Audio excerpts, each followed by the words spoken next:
नमस्कार प्यारे बच्चों, आप सभी का स्वागत है ज्ञानोदय के गुरुजी चैनल पर। और आज हम लोग पढ़ने वाले हैं समास।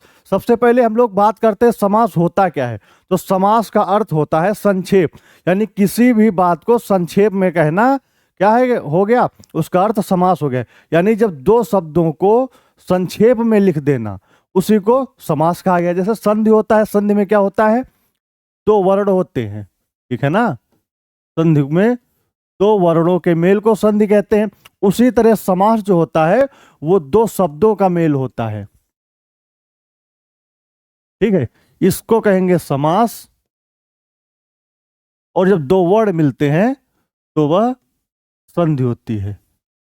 तो हम लोग क्या पढ़ेंगे आज, समास। और समास क्या होता है, दो शब्दों को संक्षेप में कह देना, या दो शब्दों के आपस में मेल से जो शब्द बनता है उसी को समास कहते हैं। अब बात करते हैं हमारे सिलेबस की। जो कक्षा 10 संस्कृत है उसमें जो हमको पढ़ना है, मुख्य रूप से 3 समास पढ़ने हैं। 3 समास कौन कौन से पढ़ने हैं? हमको पहले पढ़ना है अव्ययी भाव, अव्ययी भाव समास। और जो दूसरा हमारा है जिसको हम लोगों को पढ़ना है वह है द्विगु समास। और जो अंतिम पढ़ना है बहुब्रीहि समास। ये जो तीनों है ये मैंने कक्षा 10 संस्कृत के लिए बताए हैं।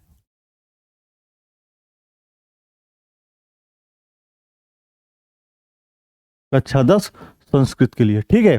पर अगर देखा जाए तो कुल जो समास होते हैं वो हमारे 6 समास होते हैं।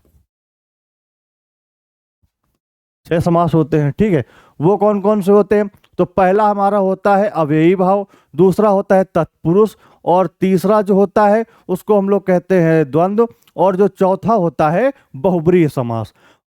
अब ये तो कहेंगे सर ये तो 4 ही हुए, 6 कहाँ हुए? तो भैया जो हमारा तत्पुरुष समास होता है उसके 2 भेद होते हैं, कर्मधारय और जो है द्विगु।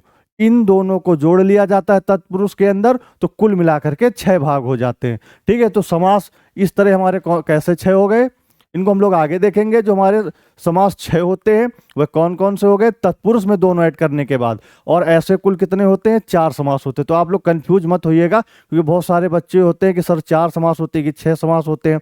तो मैंने शुरुआत में ही क्लियर कर दिया कि जो हमारे मुख्य समास होते हैं वह 4 होते हैं, लेकिन उनके रूपों को सबको मिला लिया जाता है तो हम 6 समास कह देते हैं। तो इन्हीं 6 समासों के बारे में आज हम लोग चर्चा करेंगे। और जो कक्षा 10 की संस्कृत है उसमें अव्ययी भाव, द्विगु और बहुब्रीहि समास, इन 3 समासों की क्या होगी, मुख्यता होगी। इन्हीं 3 से सवाल हम लोगों के संस्कृत में आएंगे, लेकिन बाकी भी बच्चे इसको देख सकते हैं, इसलिए मैंने पूरे 6 समास आज की क्लास में कराए हैं। तो सबसे पहले हम लोग समास की परिभाषा देखते हैं कि समास होता क्या है। मैंने आपको पहले बता दिया है कि जब दो शब्दों को संक्षेप में लिख दिया जाए, दो शब्दों का मेल हो, सबसे पहले समास शब्द का अर्थ क्या होता है? तो भैया इसका अर्थ होता है संक्षेप, यानी किसी भी बात को छोटा करके बताना या कम शब्दों में बताना। अब परिभाषा देखते हैं। 2 या 2 से अधिक शब्दों, यानी 2 भी हो सकते 2 से अधिक, यानी बड़े एक 3-4 शब्दों को मिलाकर के भी क्या कहा जा सकता है, एक छोटा सा शब्द बनाया जा सकता है जिसका अर्थ काफी बड़ा हो। तो वही बात कही जा रही है कि 2 या 2 से अधिक शब्दों के मेल से जब एक नया और छोटा शब्द बनता है, ठीक है। सीधी सी बात, जब 2 शब्द बनेंगे मिलकर के किसी एक शब्द को बनाएंगे तो छोटा ही रहेगा, उसे क्या कहेंगे, समास कहते हैं। तो आप लोगों ने समझा, 2 या 2 से अधिक शब्दों के मेल से जो शब्द बनता है उसको समास कहते हैं। उदाहरण के लिए यहाँ पे दिया हुआ है राजा का पुत्र। देखिए यहाँ पे 3 शब्द आगे नहीं आ गए, पहला, दूसरा और तीसरा। इन्हीं 3 शब्दों को मिला करके हम लोगों ने क्या बना दिया, राजपुत्र, अर्थात राजा का पुत्र। यहाँ पे छोटा हो गया कि नहीं हो गया, राजा का पुत्र, उसको छोटा कर दिया राजपुत्र। तो ये हमारा क्या हो गया, इसी को हम लोग ने नाम दे दिया कि ये समास हो गया। तो आप लोगों ने समझा कि समास कैसे लिखते हैं। किसी बड़े शब्द को या जिसका अर्थ काफी बड़ा है उसको कम शब्दों में लिख देना समास कहलाता है। और किस प्रकार लिखा जाता है मैंने आपको बता दिया है। अब बात करेंगे उनके कौन कौन से प्रकार होते हैं। तो जो समास होता है मुख्यतः 4 प्रकार का होता है, अव्ययी भाव, तत्पुरुष, द्वंद्व और बहुब्रीहि समास। जो तत्पुरुष समास होता है इसके दो भेद होते हैं, ठीक है। और 1 2 3 4 5 6 इन्हीं सबको मिलाकर के 6 कह दिया जाता है। लेकिन जो वास्तविक रूप से होते हैं वह 4 प्रकार ही होते हैं समास के। इन्हीं सारे समासों को आज हम लोग बारी बारी से पढ़ेंगे। सबसे पहले बात कर लेते हैं हम लोग अव्ययी भाव समास। अव्ययी भाव उसके नाम से ही पता चल रहा है कि अव्यय यानी कि कहीं ना कहीं अव्यय आया होगा। तो आइए इसकी सबसे पहले परिभाषा देखते हैं।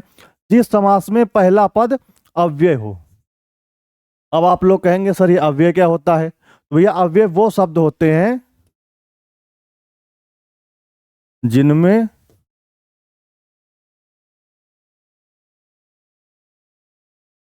लिंग अर्थात महिला या पुरुष इनके अनुसार क्या होता है, परिवर्तन नहीं होता है। परिवर्तन नहीं होता है। जैसे किंतु हो गया, परंतु हो गया, लेकिन हो गया, यथा हो गया, ये सारे शब्द हैं, इनमें परिवर्तन परिवर्तन किस में होगा? जैसे खाता है, शब्द क्या लिख दिया मैंने? खाता, ठीक है ना। अब देखिए अगर लड़का है जैसे राम है, राम खाता है, पुरुष है तो खाता है। वैसे अगर महिला या सीता है, सीता खाती है। यानी इसमें जो क्या हो गया, इसमें परिवर्तन हो गया। तो ये हमारा क्या अव्यय शब्द नहीं है। तो अव्यय शब्द वे होते हैं जिनमें क्या होता है, परिवर्तन जो है नहीं होता है। वही बात कही गई है, जिस समास में पहला पद अव्यय होता है और वही प्रधान होता है, यानी कि वही शब्द क्या होगा, प्रधान होगा, उसे अव्ययी भाव समास कहते हैं। ठीक है, सीधी सी परिभाषा है कि जिस समास में पहला शब्द अव्यय होता है और वही पद प्रधान होता है, अव्ययी भाव समास कहलाता है। अच्छा, अव्ययी भाव की पहचानने की एक और ट्रिक है, मैं आपको बताता हूं। हमेशा अव्यय से शुरू होगा। किससे शुरू होगा? अव्यय से, यानी उसमें परिवर्तन नहीं होगा। ठीक है, पूरा पद अव्यय की तरह व्यवहार करता है, यानी जो पूरा आपको शब्द दिया रहेगा वो अव्यय की तरह व्यवहार करेगा। मैं आगे आपको बताऊंगा। इसमें शब्द की पुनरावृत्ति भी होती है, यानी अव्ययी भाव समास में है, इसमें शब्दों की पुनरावृत्ति होती है। कैसे? जैसे कोई शब्द दे दिया दिनों दिन, ठीक है ना, तो यहां पर 2 बार शब्द आ गए ना, दिनों दिन, रातों रात। तो वही चीज कहेगी, अगर कहीं भी शब्द आपको कहीं भी शब्द दिख जाए कि दिनों दिन, बताइए दिनों दिन में कौन सा समास है, तो आप लोग क्या कहेंगे? अव्ययी भाव समास है। तो वही बताया गया है कि जब शब्दों की पुनरावृत्ति हो जाए रातों रात, ठीक है ना, तो वो क्या हो जाएगा? अव्ययी भाव समास हो जाएगा। तो आप लोगों ने समझा अव्ययी भाव समास क्या होता है। पहला पद अव्यय होता है, जैसे दिन है, दिन में आप क्या करिए, दिन में परिवर्तन करिए। राम भी दिन में घर जाता है, सीता भी दिन में घर जाती है। ठीक है, दिन में आप चेंज नहीं कर सकते, तो ये क्या हुआ? अव्यय हो गया। जिस जो पहला पद होगा वो अव्यय होगा, उसी को अव्ययी भाव समास कहते हैं। देखिए यहाँ पे लिखा है यथाशक्ति, ठीक है ना, यहाँ पे 2 शब्द हैं, यथा और शक्ति। पहला पद अव्यय है, यथाशक्ति यानी शक्ति के अनुसार। इसका अर्थ क्या हो गया? शक्ति के अनुसार। अब यथा है, और एक चीज और है, आप लोग ध्यान रखिएगा इसमें, कि जो अव्ययी भाव होगा उसमें जो पहला पद होगा उसको उपसर्ग भी कहते हैं, ठीक है ना।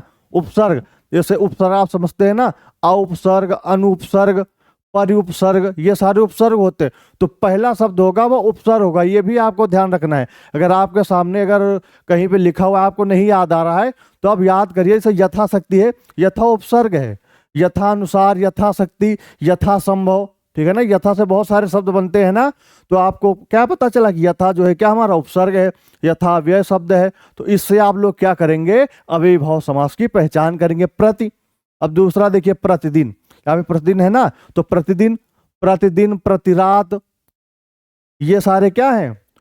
प्रत्येक, प्रतिदिन, एक, प्रत्येक, ये सारी चीजें क्या है? अव्यय हैं। तो इससे क्या हो गया? हर दिन, इसका अर्थ क्या हो गया? हर दिन। और पहला प्रति है, तो आपको समझ में आ गया। आजन्म, यहां पे आ क्या है? हमारा उपसर्ग है। ने आपसे बताया ना कि उपसर्ग दिख जाए, अव्यय दिख जाए तो क्या होगा? अव्ययी भाव समास हो जाएगा। आजन्म अर्थात जन्म से।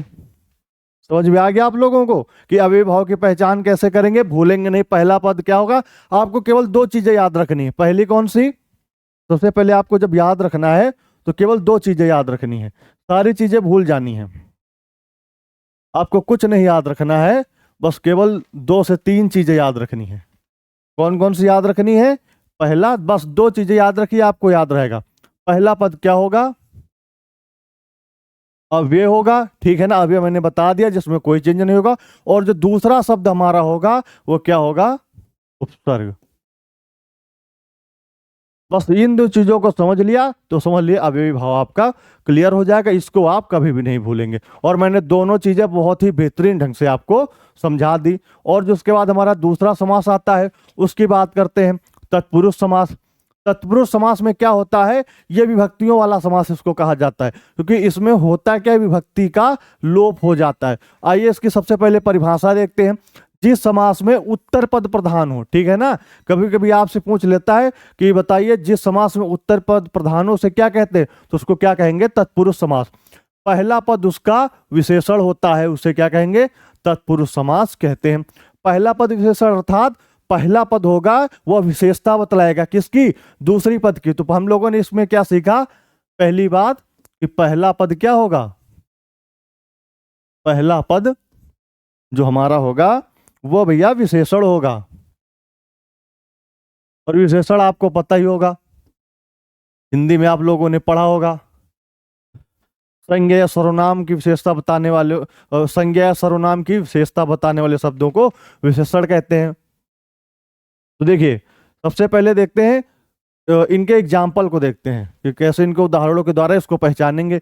जो आपकी पहचानने की ट्रिक है उसमें क्या है, कोई भी शब्द लिखा है उसका जब संधि कहेंगे, समास विग्रह करेंगे, तो उसमें क्या होगा? का, की, के, या को, फिर या फिर से आदि शब्द जरूर उसको तोड़ने पर मिलेंगे। आइए मैं आपको दिखाता हूं।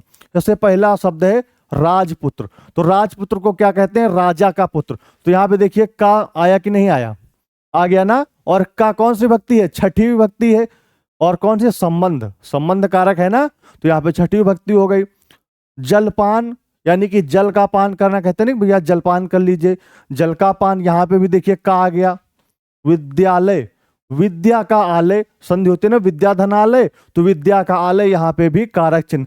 आपको जितने भी तत्पुरुष होंगे उन जब शब्दों को आप भाई 2 शब्दों से मिलकर के बना होता है, दोनों शब्दों को जब तोड़ेंगे तो वहां पे बीच में का अर्थ जरूर आएगा। इसको आप जरूर ध्यान में रखिएगा। अगर कहीं पे तत्पुरुष है तो उसको आप लोगों को समझना है। और ये तत्पुरुष समास है, ये हमारे क्या है, सभी बच्चों को नहीं पढ़ना है, लेकिन इसका जो टाइप है द्विगु, उसको पढ़ना है। तत्पुरुष के 2 टाइप है ना, तो उसमें हमको द्विगु पढ़ना है। लेकिन तत्पुरुष क्या है?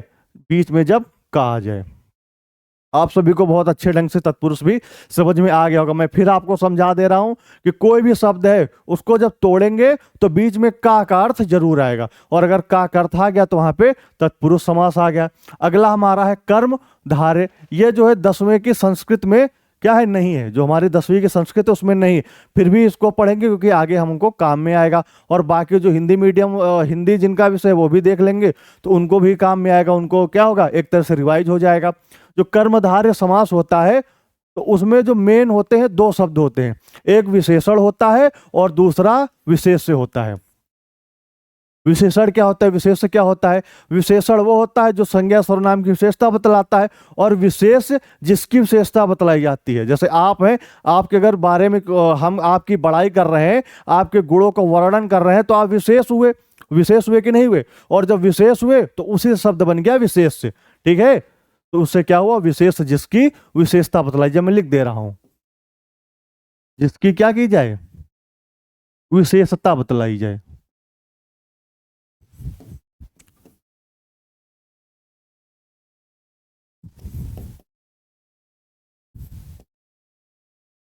आपको सारे शब्द अगर पता होंगे और इनका अर्थ पता होगा तो आपको फिर समास को पहचानने में दिक्कत नहीं आएगी। अब देखिए, इनको हम लोग उदाहरण से समझते हैं। जैसे 2 शब्द हैं, नील कमल, ठीक है ना, 2 हो गए, तो उसमें क्या बताएगा? पहला पद विशेषण यानी उसके गुणों को बताएगा, और दूसरा क्या होगा? संज्ञा। या संज्ञा सभी लोगों ने पढ़ी होगी, मैम ने आपको अच्छे से बताई होगी। कमल, तो मैं आप लोगों को होमवर्क दे रहा हूं, तो बताइए कमल में कौन सी संज्ञा, संज्ञा के प्रकार होते हैं ना, आप उनमें से बताइए किस प्रकार की संज्ञा है। आप लोग बताएंगे भाववाचक, व्यक्तिवाचक, समूहवाचक, या फिर कौन सी संज्ञा है, किस संज्ञा के अंतर्गत आता है कमल, तो आप लोग उसको बताएंगे। देखिए, जो हमारा नील है और कमल है 2 शब्द हैं, इसमें एक क्या है? विशेषण, एक विशेष है। और विशेषता देखिए, नील कमल अर्थात नीला है जो कमल, यानी कि कमल कैसा है, नीला है। तो विशेषता नीले की बताई जा रही है कि कमल की बताई जा रही है, कमल की बताई जा रही है। तो कमल क्या हो जाएगा, विशेष से। भैया कमल की विशेषता बताई जा रही है तो कमल हमारा क्या हो जाएगा, विशेष से हो जाएगा, विशेष। और इसकी विशेषता बतला कौन रहा है, किस प्रकार बतलाई जा रही है, इसका गुण कैसा है, तो वह नीला है। तो नीला क्या हो जाएगा, विशेषण। अगर आपने विशेषण और विशेष समझ लिए, ठीक है, तो आपको कर्मधारय पता चल जाएगा, कर्मधारय समास क्या होता है। बस यही ध्यान रखना है कि दो शब्द रहेंगे और पहला शब्द दूसरे जो शब्द की क्या करेगा, गुणों का बखान करेगा, बस कर्मधारय हो गया। अगला देखते हैं, चंद्रमुख। चंद्र अर्थात चंद्रमा के समान, मुख यानी कि चेहरा, यानी चंद्रमा के समान मुख। देख लीजिए, जो पहला है चंद्रमुख, यानी कि चंद्रमा के समान बताया जा रहा है ना, किसको, मुख को, यानी मुख की विशेषता बतलाई जा रही है। आप लोग कहते हैं ना कि उसका चेहरा चांद के जैसा है, यानी कि उस चेहरे की विशेषता बताई जा रही है, और किससे, चंद्रमा से। ठीक है, तो यहां पे क्या हो जाएगा, कर्मधारय हो जाएगा। सज्जन, सत है जो, सत है जो जन अर्थात जो व्यक्ति, सत यानी कि अच्छा है, यानी व्यक्ति की, जन अर्थात व्यक्ति, व्यक्ति की विशेषता बतलाई जा रही है, तो क्या हो जाएगा, कर्मधारय हो जाएगा। विद्या धन, यानी कि विद्या रूपी धन, यानी कि किसकी विशेषता बतलाई जा रही है यहाँ पे, धन की कि विद्या की, आप लोग बताइए फटाफट। देखिए, जो विद्या धन है, तो यहां पर हमारे धन की जो है विशेषता बतलाई जा रही कि किस रूप में, विद्या रूपी। कैसा धन, विद्या के रूप में जो धन है, तो यहां पर कौन सा हो जाएगा, कर्मधारय समास हो जाएगा। आपको बस इतना याद रखना है कि पहला शब्द क्या होगा, विशेषण होगा, और दूसरा शब्द विशेष से होगा। दूसरे शब्द की यहां पर क्या की जाएगी, विशेषता बतलाई जाएगी। भैया धन की तो बताया जा रहा है कि धन कैसा होगा, विद्या रूपी होगा, यही बात कही गई है। तो यहाँ पे कौन सा, कर्मधारय समास होगा। अभी मैं आपको 2-4 एग्जाम्पल कराऊंगा, उससे आपका सारा दिमाग एकदम क्लियर हो जाएगा। तो आप लोगों ने बहुत अच्छे ढंग से समझ लिया है। अब अगले समास की ओर बढ़ते हैं। अगला समास है हमारा द्विगु। ये सबसे सरल समास है, ठीक है ना। द्विगु, इसमें कुछ रटना ही नहीं है। द्विगु मतलब जहां पे द्विगु समास आ जाए वहां बस एक ही चीज याद रखिए, संख्या, बस काम खत्म। संख्या, यानी किसी भी शब्द में अगर संख्या आ जाए तो वह कौन सा होगा, द्विगु समास। समझ गए ना। बस एक छोटी सी चीज याद रखनी है, कुछ शब्द होंगे जिनमें संख्या आएगी लेकिन वह बहुब्री होंगे, और वही चीज मैं आपको भी बताऊंगा। जैसे चतुरानन है, चतुरानन में आ रहा है ना, यानी कि आपको 4 लग रहा होगा, 4 मुखों वाला, ठीक है ना, वहां पे नहीं होगा ये द्विगु समास। यही सारी चीजें मैं आपको आज क्लियर करके बताऊंगा कि द्विगु कब होगा, बहुब्री कब होगा। द्विगु तब होगा जब पहला पद क्या हो, संख्यावाचक हो, और उसका कोई पर्यायवाची ना हो, ठीक है। यानी कि पहला पद क्या हो, संख्यावाचक हो, और उसका कोई पर्यायवाची ना, उसका कोई तीसरा अर्थ ना हो, तो वहां पे क्या होगा, द्विगु होगा, बहुब्री नहीं होगा। कुछ बच्चे कंफ्यूज हो जाएंगे चतुरानन क्या है। चतुरानन में तो भैया द्विगु लगाएंगे, बहुब्री लगाएंगे, क्योंकि ऑप्शन में दोनों दिए रहेंगे। तो आपको क्या करना है, चतुरानन का एक तीसरा अर्थ निकल रहा है, और जब तीसरा अर्थ निकलता है तो वहां पर क्या होता है, बहुब्री समास होता है। ये छोटा सा अंतर रहता है, सभी शब्दों में नहीं होगा, लेकिन 1-2 शब्द आ जाएंगे। अब पता चला आपके एग्जाम में वही शब्द आ गया, तब तो भैया आप कंफ्यूज हो गए। तो इससे क्या होगा कि पहला पद संख्यावाचक और उसका कोई तीसरा अर्थ ना निकलता हो। वैसे बहुत ही रेयर होगा जब आएगा। बाकी एक शब्द मैंने बता दिया है, बाकी आप कमेंट करके बता सकते हैं कौन कौन से शब्द हैं। तो जिसका पहला पद क्या हो, संख्यावाचक हो, और वह एक समूह का बोध करा रहा हो, किसका, समूह का बोध करा रहा हो, क्या होगा, द्विगु समास। उदाहरण देखते हैं, नवग्रह। नवग्रह कैसा है, पहला देखिए यहाँ पे 9, यहाँ पे देखिए 9 लिखा हुआ है, यहाँ पे दोपहर, दोपहर में 2 लिखा हुआ है। शताब्द, देखिए ना, सत लिखा हुआ है, सत अर्थात 100। तो यहाँ पे पहला जो है हमारा शब्द क्या है, संख्यावाचक है। 9 ग्रहों का समूह, नवग्रह, दोपहर, दोपहरों का समाहार, और सत, 100 अर्थात सत, अब्दों अर्थात वर्षों का समूह, यानी कि शताब्द अर्थात 100 वर्षों के समूह को शताब्द कहा जाता है। तो आप लोगों ने समझा द्विगु कब होगा, पहला पद संख्यावाचक हो, ठीक है ना। 9 ग्रहों के समूह को कुछ और थोड़ी कहा जाता है, 9 ग्रह ही कहा जाता है। तो इस तरह हम लोग अगर कहीं पे देखेंगे 9 ग्रह, दोपहर, शताब्द, तो कौन सा टिक करेंगे, द्विगु समास, ठीक है। अब आगे बढ़ते हम लोग, द्वंद्व समास। हमारा जो द्वंद्व समास होता है उसको, ये भी एक, ये तो और भी सरल है। 3-4 समास है जिनको आपको पढ़ना ही नहीं, बस एक बार देख लेना है, बस द्वंद्व देखिए दोनों एकदम बराबर जैसे लग रहे हैं कि नहीं लग रहे हैं, आप बताइए मुझे। दोनों तो एकदम बराबर जैसे लग रहे हैं ना, और बीच में एकदम तराजू वाला जैसा लग रहा है, बिंदी दोनों को पकड़े हुए है। ठीक है, तो द्वंद्व यानी कि दोनों बराबर, बस हो गया समास। कैसा? बराबर। समास ये खत्म। द्वंद्व अर्थात बराबर, यानी जहां दो शब्द बराबर हो, ठीक है, बराबर अर्थ निकले। विलोम शब्द कह सकते हैं, अगर यहीं पे विलोम आ जाए, दिन रात, भाई बहन, तो वहां पे क्या होगा? द्वंद्व समास। समझ गए ना आप लोग? अगर बराबर का अर्थ निकले तो क्या होगा?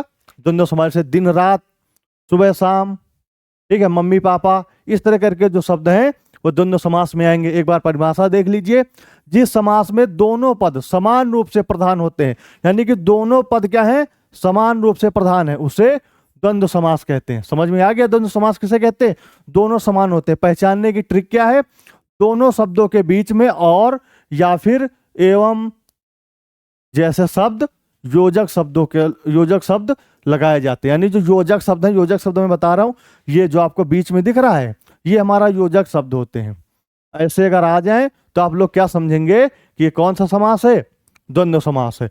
राम लक्ष्मण, राम और लक्ष्मण जब विच्छेद करेंगे तो और का अर्थ आएगा ही आएगा।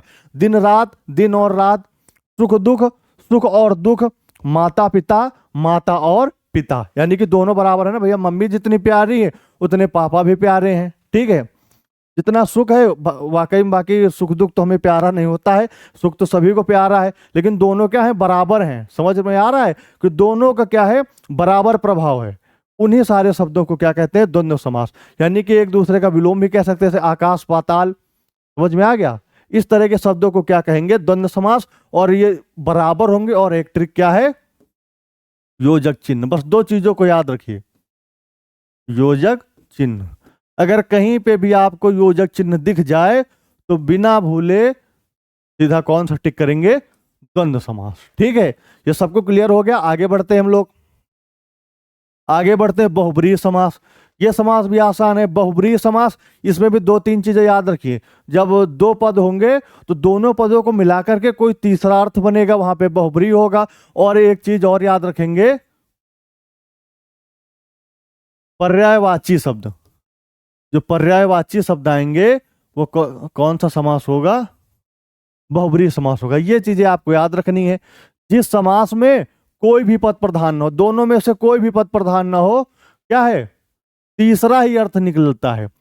जिस समास में दोनों पद प्रधान ना होकर के कोई तीसरा ही अर्थ निकलता है, उसे कौन सा समास कहेंगे भैया? उसको बहुब्रीहि समास कहते हैं। समझ में आया कि नहीं आया? क्या कहेंगे? बहुब्रीहि समास कहेंगे। और पहचानने की ट्रिक है, समस्त पद किसी व्यक्ति वस्तु की विशेषता बतलाते हैं, यानी किसी तीसरी चीज के बारे में कहेंगे। अभी समझाता हूं। अर्थ बाहर निकलेगा, यानी दोनों पद रहेंगे पर बात किसी तीसरे की जाएगी। उदाहरण के लिए आप एग्जाम्पल देख सकते हैं, नीलकंठ। ठीक है ना? जो नीलकंठ, जिसका नीला है कंठ, कौन? भगवान शिव। पता है कि नहीं पता है? 10 आनन, 10 है आनंद जिसके। ठीक है ना? आनंद अर्थात सर, 10 सिरों वाला कौन? तो रावण भैया। उसके बाद चतुर्भुज, 4 है भुजाएं जिसकी? विष्णु। समझ में आया कि कैसे करते हैं? तो आप लोग अब इसको भी नहीं भूलेंगे कि बहुब्रीहि समास क्या होता है। इसमें क्या होगा? अधिकतर पर्यायवाची होंगे। ठीक है, ये चीज आपको हमेशा याद रखनी है। और तीसरे की ओर इशारा करेंगे तो वहां पे क्या होगा? बहुब्रीहि समास। अब हमने सारे समासों को समझ लिया है, उनकी परिभाषा भी देख ली, उनको उदाहरण भी देख लिए। अब उनको ट्रिक के माध्यम से कैसे याद करेंगे? तो भैया जो हमारा अव्ययी भाव है, ठीक है ना, उसका जो पूर्व पद यानी कि पहला पद होगा, जो उसका पहला पद होगा वो कैसा होगा? वो उपसर्ग होगा। बस दो तीन बातों को आपको ध्यान रखना है, बस। उपसर्ग होगा और यहाँ पे शब्द की आवृत्ति होगी। कैसे? रातों रात, दिनों दिन, ठीक है, फटाफट। ये सारे शब्द आ जाए तो कौन सा समास होगा? अव्ययी भाव।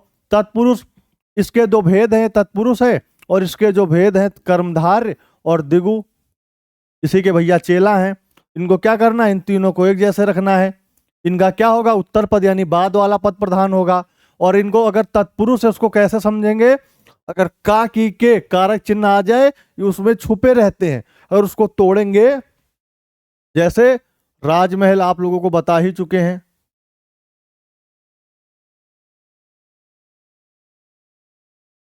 राजमहल, शीश महल, ये सारे शब्द कैसे हैं? तत्पुरुष समास के। अब अगर कर्मधारय की बात करें कि कर्मधारय क्या होता है तो कर्मधारय बेटा अगर पहला शब्द विशेषण हो, विशेषण अर्थात जो संज्ञा की विशेषता बतलाए और विशेष जिसकी विशेषता बताई गई, जैसे नील कमल, ठीक है ना। कमल क्या है? हमारा प्रधान है, यानी उत्तर पद क्या है? यानी उत्तर पद क्या है? यानी उत्तर पद क्या है? उसमें प्रधान है। उत्तर पद विशेष का कार्य करेगा, यानी उत्तर पद क्या है? उत्तर पद प्रधान है और उत्तर पद विशेष से होगा और ये क्या होगा? विशेषण का कार्य करेगा, जैसे मैंने आपको बता ही दिया है। नील कमल, ये कमल हमारा प्रधान शब्द है और कमल नीला पीला गुलाबी कैसा भी हो उससे फर्क नहीं पड़ेगा। और ये विशेषता बतला रहे हैं नीला, यानी कि कैसा? नील कमल। उत्तर पद प्रधान है और पहला विशेषता बतला रहा है, तो हम लोग क्या करेंगे? कर्मधारय टिक कर देंगे। द्विगु कुछ नहीं सोचना है, संख्यावाचक है, सबसे सरल द्विगु। अगर कहीं भी संख्या आ जाए, चौराहा, तिराहा, नवरत्न, ठीक है, पंचतंत्र, ये सारे आ जाए तो क्या हो गया? द्विगु हो गया।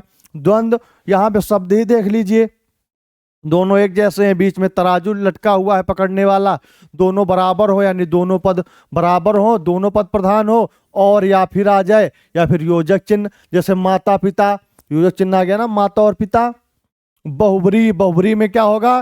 तीसरा पद कोई प्रधान होगा, किसी तीसरे की बात की जाएगी, जैसे पीतांबर, पीले वस्त्र को धारण करने वाला, ठीक है ना। पर्यायवाची शब्द आ जाए कोई पर्यायवाची शब्द आ जाए, जैसे जलद, ठीक है ना। तो आपको क्या करना है? पर्यायवाची शब्द पहचानने हैं, बस हो गया। यानी शॉर्ट में ये जो मेन है इसको आप स्क्रीनशॉट ले सकते हैं। इसको पहचानने का तरीका कि ये सारे समास होंगे, इनमें अगर आपसे पूछा जाए कौन सा पद प्रधान होगा तो भी लिख देंगे, और पहचानने की ट्रिक भी है कि कैसे पहचानेंगे। ये सारी चीजें हम लोगों को समझ ली हैं। अब आगे बात करते हैं अभ्यास की। तो भैया आपको अब हम लोगों को समास पहचानने, और ये जो मैंने अभ्यास प्रश्न कराया है ये संस्कृत में कराएं, क्योंकि आपसे सवाल तो संस्कृत में पूछे जाएंगे ना, तो आपको संस्कृत में आने चाहिए।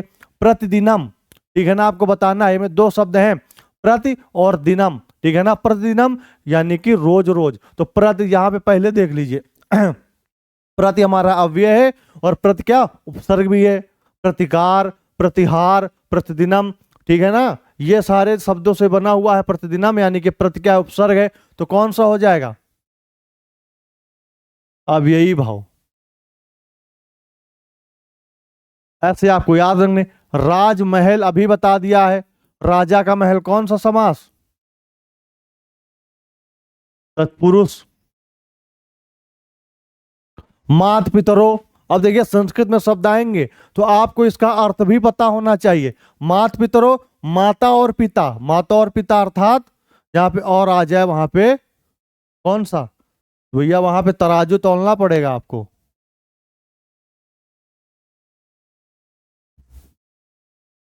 द्वंद्व। उसके बाद नीलकंठ, नीला है कंठ अर्थात कौन? शिव शंभु, हमारे शंकर भगवान, यानी कि यहाँ पे पर्यायवाची आ गया, तो कौन सा हो गया? बहुब्री। ठीक है, एक ही उससे मैंने आपके सारे चीजें क्लियर करा दी हैं।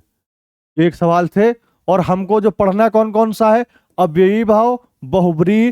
संस्कृत वाले विद्यार्थियों को और कौन सा पढ़ना है? द्विगु,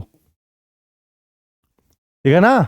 ये तीन हमको पढ़ने हैं, इन्हीं तीनों को हमको क्या करना है? पढ़ना है। ये पहला हो गया, ये दूसरा हो गया और ये तीसरा। इन्हीं तीनों के बारे में हमको क्या करना है? पढ़ना है, संस्कृत वालों को। और बाकी लोग भी देख सकते हैं जिनको समास पढ़ना है, तो सारे समासों के बारे में मैंने आप लोगों को बहुत अच्छे ढंग से समझा दिया है। नीलकंठ में कौन सा समास है अभी बता दिया है थोड़ी देर पहले, बहुब्रीहि समास है। तत्पुरुष, काकी के का कारक चिन्हों का लोप होगा। कर्मधारय में क्या होगा? पहला पद विशेषण होगा, दूसरा पद विशेष से होगा। द्वंद्व, दोनों पद हमेशा बराबर होंगे। अनुरूपम में समास है भैया, अनुरूपम में है तो अनु को पकड़ लीजिए। अनु में क्या है भैया? उपसर्ग है, उपसर्ग आएगा तो अव्ययीभाव आपको पता होना चाहिए, अव्ययीभाव वहां पे हो जाएगा। तो ऐसे क्या करेंगे हम लोग? समासों को पहचानेंगे। नवरत्नम में कौन सा समास है? जहां पे नवरत्नम यानी कि नौ के बारे में बात की गई है, और जब यहां बात संख्या की आ जाए तो वहां पे द्विगु समास हो जाएगा। बहुब्रीहि पर्यायवाची में बार बार आपको याद दिला रहा हूं कि आप भूलें ना। बहुब्रीहि पर्यायवाची आ जाएगा, फिर कोई तीसरा अर्थ आ जाए अव्ययी भाव। पहला उपसर्ग होगा, जैसे यथाशक्ति हो गया, ठीक है ना, यानी उपसर्ग हो, अव्यय हो। तत्पुरुष काकी के का कारक चिन्हों का लोप होगा, और इसके दो भाग होते हैं, कर्मधारय और द्विगु। इन्हीं में सारा समास मैंने समाप्त कर दिया। आगे बढ़ते हैं। एकम एकम प्रति, एक एक प्रति, यहाँ पे अर्थ दिया, आपसे पूछा जाएगा संस्कृत में, जरूरी नहीं कि आपसे एक ही शब्द दे, उसका समास विग्रह भी पूछ लेगा। तो भैया क्या होगा, एकम एकम प्रति, एक प्रति, प्रति एकम या प्रत्येकम। तो क्या होगा, सही ऑप्शन प्रत्येकम। आप लोगों को यह भी ध्यान रखना है कि इसका अर्थ भी क्या हो, हमको पता होना चाहिए कि क्या होता है। चक्रपाणी का समास विग्रह क्या होगा। अच्छा एक चीज, आपसे बहुब्रीहि जो समास होंगे उनका अर्थ पूछा जाता है, तो भैया ये ध्यान रखिएगा, अगर बहुब्रीहि समास हो, अच्छा मैंने बता दिया, पहचान तो लेंगे आप कि चक्रपाणी समास कौन सा है। चक्रपाणी अर्थात चक्र को धारण करने वाला भगवान विष्णु। तो इसमें समास पहले कौन सा है, तो भैया बहुब्रीहि समास है। बहुब्रीहि समास, समास पता हो गया, का सर समास तो पता हो गया, अब टिक किस में लगाएं, चार ऑप्शन है, चक्रम पाणी, चक्रम पाणो यस्य सः, चक्रपाणो, इनमें से कोई नहीं। देखिए मैं फिर बताता हूँ, ट्रिक बताता हूँ, तो 100% की गारंटी नहीं लेता हूं, लेकिन 99.9% की गारंटी लेता हूं। अब 0.01% आपकी किस्मत है भैया, आपकी किस्मतें खराब हो तो हम क्या कर सकते हैं। तो याद रखना है कि जब कहीं भी बहुब्रीहि समास हो और उसका विच्छेद दिया हो, तो उसमें दो शब्द पकड़ने हैं, बाकी भूल जाना है यस्य सः। ये दो शब्दों को आपको ध्यान रखना है, बस जहां पे आपको दिख जाए वहीं पे टिक मार देना है। तो यह कौन सा हो जाएगा, चक्रपाणो यस्य या। ठीक है, समझ में आ गया, जहां पे यस्य या दिख जाए वहां पे मार देना है क्या, बहुब्रीहि समास। और जो ऑप्शन में अगर ऐसे तोड़ के लिखा हुआ है तो उसमें भी टिक मार देना है। बहुब्रीहि समास का उदाहरण है, बहुब्रीहि समास बताना है, महात्मा, चतुरान्ना, सप्ताह, यथाशक्ति। इनको भी तोड़ते मरोड़ते हैं, इनका क्या करेंगे, पोस्टमार्टम करते हैं। पोस्टमार्टम यानी कि महाधन, आत्मा, महा अर्थात महान है जो आत्मा, यानी कि आत्मा की विशेषता बतलाई जा रही है। भैया आत्मा कैसी है, भैया कहेंगे अच्छी आत्मा, बुरी आत्मा, यानी कि क्या हो रहा है, पहला जो शब्द है दूसरे शब्द यानी विशेष, विशेष अर्थात जिसकी क्या बताई जाए, विशेषता। तो वहां पे कौन सा समास होगा, कहेंगे सर ये तो हमको याद हो गया है, आंख मूंद लेंगे और बताएंगे, कर्मधारय समास। कभी भी नहीं भूलेंगे, क्लास ले लीजिए, समास की छुट्टी कर दीजिए। चतुरानन, अब बात करते हैं चतुरानन की, ठीक है ना। चतुरानन, चतुरानन किसको कहते हैं, चत्वारि आननानि यस्य, ठीक है ना, ये इसका समास विग्रह बता दिया, जिसके चार मुख हों, चार चेहरे हों। तो भैया आप लोगों ने देवी देवताओं के बारे में तो सुना होगा, कौन सा देवी देवता है जिसके चार मुख है, तो कहेंगे सर ब्रह्मा जी, यानी कि पर्यायवाची आ गया। अगर पर्यायवाची आया तो भैया हमको पता है बहुब्रीहि समास क्या हो जाएगा, बहुब्रीहि समास। अगले आगे बढ़ते, सप्ताह, सप्ताह अर्थात 7 दिनों का समूह। और जब समूह की बात की जाए, संख्या की बात की जाए, तो कौन सा समास यहाँ पे आ जाएगा, तो आप कहेंगे सर यहाँ पे द्विगु आ जाएगा। बहुत बढ़िया। द्वंद्व कब आएगा, जब दोनों चीजें बराबर हो। आपने बताया ना, मात पितरों, माता और पिता, बीच में और शब्द लगा रहेगा, योजक चिन्ह आ जाएगा। यथाशक्ति, फिर भैया यथाशक्ति, यथा में क्या है, उपसर्ग है, उपसर्ग है कि नहीं, उपसर्ग कहां पे होगा, अव्ययी भाव में। सारे समास क्लियर। और कक्षा 10 संस्कृत को पढ़ने क्या है, द्विगु पढ़ना है, अव्ययी भाव पढ़ना है, बहुब्रीहि, इन्हीं तीनों में से तुक्का मारना है। संख्या ना आ जाए तो इन्हीं दोनों में तुक्का मारना है। मान लीजिए नहीं पता है सर समास कौन सा है, तो भैया संख्या तो पता ही होगी कि किसी शब्द में संख्या है, इतना तो आप पहचान ही लेंगे, कक्षा 10 में पढ़ रहे हैं, इतने तो होनहार आप लोग हैं ही। तो भैया द्विगु समास है तो अगर संख्या है, अगर नहीं है तो इसको, इस पे तुक्का नहीं मारेंगे, तुक्का इन दोनों पे मारेंगे। और इन दोनों पे तुक्का मारते समय याद रखेंगे कि अगर पहला कहीं ऐसा शब्द तो नहीं है जो कभी बदलता ना हो या फिर उपसर्ग हो, ठीक है। तो तुक्का भी मारने के आप लोगों को ट्रिक बता दे रहा हूं कि समास में इन्हीं तीनों में तुक्का मारना, और तुक्का मारते समय याद रखना है कि द्विगु समास संख्यावाचक होगा तो द्विगु में मारेंगे, और अगर नहीं है तो देखेंगे क्या उसका अर्थ किसी तीसरे व्यक्ति के बारे में तो जानकारी नहीं दे रहा है, कि किसी शब्द का पर्यायवाची तो नहीं है, या फिर किसी शब्द में उपसर्ग तो नहीं लगा है, बस याद हो गया, कुछ ना याद हो इतना याद कर लीजिए। पूछा गया था बहुब्रीहि समास का उदाहरण कौन सा है, तो भैया चतुरानन हो गया। सारे समास एक ही उसमें क्लियर हो गए। आगे बढ़ते हैं, इन दो दो उदाहरण स्वयं लिखिए। ये आपको होमवर्क दे दिया है भैया, आप लोग हमारे ही सहारे थोड़े रहिए, थोड़ा बहुत होमवर्क भी करते रहिए। आप लोग होमवर्क लिखेंगे और कमेंट करिए, सारे बच्चे कमेंट करेंगे। इन सभी के दो दो उदाहरण आप लोगों को कमेंट करने, वो भी संस्कृत में। हिंदी वाले हिंदी में करेंगे, संस्कृत वाले संस्कृत में करेंगे। सारे बच्चे कमेंट करेंगे, ठीक है, सभी को कमेंट करना है। अगर आगे निम्न में समास विच्छेद करके समास का नाम लिखिए, ठीक है ना। समास का विच्छेद करना है और इनका नाम लिखना है। देखिए, एक कार्य मैं कर देता हूं और दूसरा कार्य आप कर लीजिए, क्योंकि भैया हम पढ़ा रहे हैं तो आपको भी तो कुछ प्रैक्टिस करनी चाहिए, थोड़ी ना कि सर ही सारा पढ़ा दें। विग्रह आप करेंगे या फिर आप कहें तो विग्रह मैं कर देता हूं। समास का नाम देखिए, समास का नाम मैं बता दे रहा हूँ क्योंकि समास पढ़ा रहा हूं, तो नाम बताना मुझे आवश्यक है। चतुर्भुज, संख्या आ गई, क्या आ गई, संख्या, ठीक है। और उसके बाद यथाशक्ति, यथा क्या आ गया, उपसर्ग आ गया। आपको पहचानना बता दो, राम लक्ष्मण योजक चिन्ह आ गया।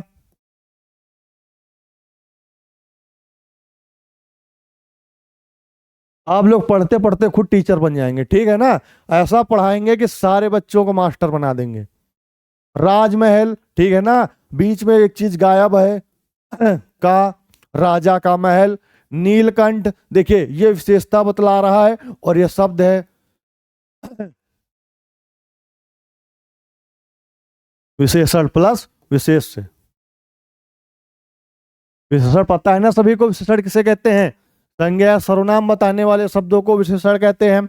जिसकी विशेषता बतलाई जाए उसे विशेष से कहते हैं। भैया आपके गुणों के बारे में बताएंगे कि आप बहुत ही होनहार विद्यार्थी हैं, तो आपके गुणों की विशेषता बतलाई जा रही है, और जब आपकी विशेषता बतलाई जाए तो भैया विशेष आदमी हुए। कहीं प्रोग्राम होता है तो आप देखेंगे ना कि नेताजी ने इतना दान दिया, ये कार्य किए, बहुत अच्छा विकास कार्य किया, तो उनको विशेष अतिथि के रूप में दर्शाया जाता है ना, कि विशेष अतिथि कौन है, ये नेताजी होंगे। तो वही आप समझ लीजिए विशेष से। जहां संख्या है तो पता है कौन सा समास हो जाएगा, सारे बच्चे कमेंट करेंगे और बताएंगे कि सर यहाँ पे कौन सा समास होगा, देखो। उसके बाद उपसर्ग लग जाए तो, उपसर्ग लगे तो आपको बताना है कि सर कभी नहीं जीवन में भूलेंगे, अब यही भाव। देखिए, अगर कहीं पे योजक चिन्ह आ जाए तो वहां पे द्वंद्व समास, ठीक है ना। और का की के आ जाए वहां पे तत्पुरुष समास, ठीक है ना। उसके बाद नीलकमल विशेष से आ जाए तो कर्म धारय, है ना। अब होमवर्क आपको क्या करना है, इनका विच्छेद करके लिखना है। ये सारी चीजें आपको कमेंट करनी। भैया ये नहीं कि मैं पढ़ा दे रहा हूँ, कुछ आपको भी मेहनत करते रहना है, ठीक है ना। जरूरी थोड़ी ना कि इसी में से कोई शब्द आ जाए, लेकिन मैं पूरी कोशिश करता हूं कि इन्हीं में से कोई शब्द आए। लेकिन आपको मेहनत भी करते रहनी है, कि मेहनत भी करते रहे, साथ में पहचानना तो आपको मैं सिखा ही दिया हूं। अब आ गया है धन्यवाद। हमने क्या किया, सारे समासों को समझा कि कौन कौन से समास है। एक बार मैं फिर आपको लिख के दे रहा हूं जो हमारे समास हैं। कुल समास, कुल समास अगर पूछा जाए 6 हो जाएंगे। उसके बाद अगर आपसे पूछ लिया जाए भैया प्रधान समास,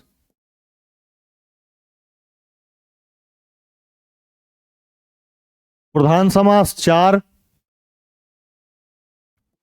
प्रधान समास 4। भैया इसको ऐसा समझिए, आपके परिवार में कुल कितने सदस्य हैं, कहेंगे सर हमारे परिवार में 6 सदस्य हैं।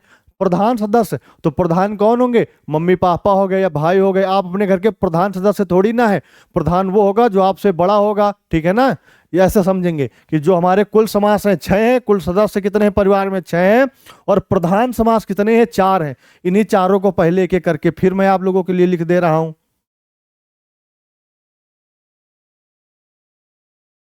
इसी क्लास के बाद कोई समास नहीं भूलेगा। पहला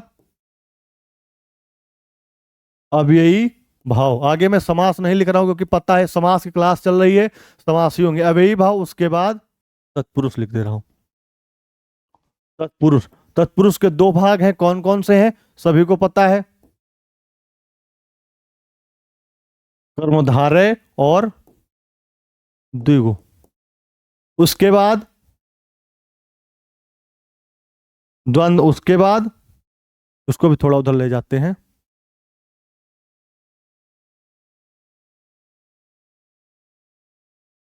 बहुबरी। सारे बच्चे कमेंट करेंगे कि समास अच्छे से समझ में आया कि नहीं आया, और और ये भी बताएंगे आप लोगों को ये क्लास कैसी लगी। सारे बच्चे बताएंगे और सारे बच्चे होमवर्क करेंगे। हिंदी वाले अपना होमवर्क, संस्कृत वाले अपना होमवर्क। देखिए अव्ययी भाव, और उसके बाद जो संस्कृत वाले बच्चे हैं उनके लिए जो संस्कृत वाले हमारे बच्चे, उनको पढ़ना क्या है भैया, ये भी बता दे रहा हूँ कि उनको पढ़ना क्या क्या है। संस्कृत वाले भाई, मान लीजिए आपको पूरे नहीं समझ आ रहे हैं या कोई समझ में, तो उसको छोड़ दीजिए। आपको जो मेन पढ़ने हैं, वैसे मैंने ऐसा बता दिया आपको समझ में ना है, बहुत ही आसानी से बताया है। लेकिन जो जो संस्कृत वाले हैं उनको फोकस करना है अव्ययी भाव, उसके बाद तत्पुरुष। तत्पुरुष में कौन सा? द्विगु, जो हमारे सिलेबस में है, और तीसरा बहुब्री है। इन्हीं तीन पे कक्षा 10 संस्कृत वालों को फोकस करना है। तो आज के बाद आप लोग बताइए कि समास नहीं भूलेंगे और अपना होमवर्क करेंगे। साथ में हम लोगों ने आज पढ़ लिया, और कितने नंबर पक्के कर लिए? या 2 नंबर। और साथ में कमेंट करेंगे कि अगली क्लास आपको किस विषय पे चाहिए, और क्लास कैसी लगी, कि मैंने कैसे पढ़ाया, आप लोगों को अच्छा लगा कि नहीं लगा, कि पता चले मैं केवल बताते ही जा रहा हूँ, आप समझ ही नहीं पा रहे। तो आपको भी बताने का आज की क्लास कैसी लगी। और सभी प्यारे बच्चों, आपका बहुत बहुत धन्यवाद। Thank you very much.